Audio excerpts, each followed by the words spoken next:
For each and every node draw 2 squares. तो क्या करना है कि 2 स्क्वेयर्स बना लेने हैं। जैसे कि ये है हमारे पास, ये 2 स्क्वेयर्स हैं, the upper square and the lower square. ये हमारे पास अपर स्क्वेयर है, ये हमारे पास लोअर स्क्वेयर है। Lowest square stands for earlier start time. ये लोवेस्ट जो है ये हमारे पास अर्लियर स्टार्ट टाइम को शो करता है, और ये जो अपर स्क्वेयर है इसको क्या कहा जाता है, ये हमारे पास stands for latest completion time को शो करता है। So one need to calculate earlier start time and the latest completion time for each and every node. Earlier start time for first node is always 0। जैसे कि आपको नज़र आ रहा है कि हमारे पास ये जो फर्स्ट वन है ये अर्लीस्ट नोड है, और इसका जो हमारे पास अर्लियर स्टार्ट टाइम जो है वो भी 0, दोनों का अपर एंड लोअर का दोनों का 0 होगा। इसी तरह से जो है we have to find the earliest start time for node 2। तो नोड 2 को फाइंड करने के लिए हम लोग क्या करेंगे, ये हमारे पास नोड 2 है और इसका अर्लीस्ट स्टार्ट टाइम जो है वो हमारे पास क्या है, इसके लिए हमारे पास जो है फार्मूलाज हैं। नोड अर्लीस्ट स्टार्ट टाइम जो है वो हमारे पास क्या है, maximum of earliest starting time जो है प्लस ड्यूरेशन होगा। तो हमारे पास जो ये जो फर्स्ट नोड है इसका अर्लीस्ट स्टार्ट टाइम जो है वो 0 है, और इसका ड्यूरेशन जो है वो क्या है, 2 है। तो 0 + 2 से हमारे पास 2 आता है। इस तरह से नोड 3 के लिए हमारे पास क्या होगा, अर्लीस्ट स्टार्ट टाइम जो है वो हमारे पास 0 है, और इसका ड्यूरेशन 5 है, तो इसलिए इसका जो लोवेस्ट स्टार्टिंग टाइम होगा वो 5 आएगा। इस तरह सी के लिए हमारे पास क्या आएगा, सी के लिए हमारे पास जो है डी के लिए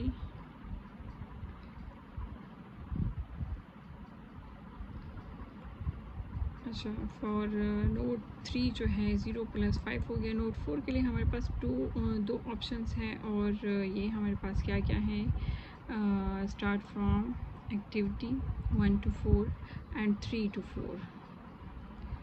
एक 1 to 4 है और दूसरा हमारे पास है 3 to 4। तो 1 to 4 जो है ये हमारे पास है, और 3 to 4 ये वाला है।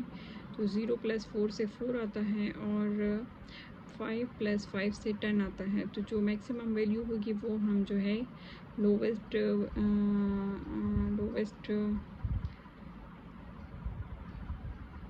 नोड में जो है लोवेस्ट स्क्वायर में लिख लेंगे। इसी तरह से हमारे पास जो है फॉर नोड 5 जो है, अगर नोड 5 को देखा जाए तो नोड 5 में हमारे पास जो है सिर्फ एक ही ड्यूरेशन हमारे पास, एक ही हमारे पास जो है वो है। तो इसलिए 2 + 7 से 9 आ जाएगा। इस तरह से नोड 6 के लिए हमारे पास जो है एक 2 to 6 आ रहा है, और दूसरा हमारे पास क्या आ रहा है, 3 to 6 आ रहा है, और 4 to 6 भी आ रहा है। तो इसमें हम मैक्सिमम देखेंगे कि कौन सा वाला मैक्सिमम है। तो 2 + 3 से हमारे पास 6 आता है, 5 + 3 से 8 आता है, और 6 + 10 से हमारे पास जो है ये जो नीचे के वैल्यू और इसका ड्यूरेशन जो है, तो 10 + 6। तो इन तीनों में जो है हमारे पास मैक्सिमम वैल्यू जो है वो 16 आ रही है, तो इसलिए हम यहाँ पे 16 लिख लेंगे। इस तरह से 7 के लिए हमारे पास एक ही है, तो 7 के लिए हमारे पास जो है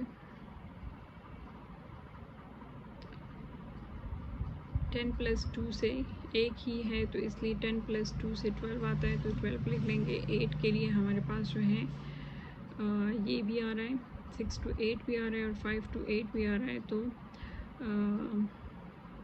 16 + 4 से 20 आता है, और इस तरह से 9 + 5 से हमारे पास आता है 14। तो हमारे पास जो मैक्सिमम वैल्यू है वो 20 है। 16 + 4 20, तो 20 आएगा। इस तरह 9 के लिए हमारे पास जो है क्या होगा, 20 + 8। जब एक ही होता है तो उसको हम लोग जो है 20 + 8 कर लेंगे, तो 28 आ जाएगा।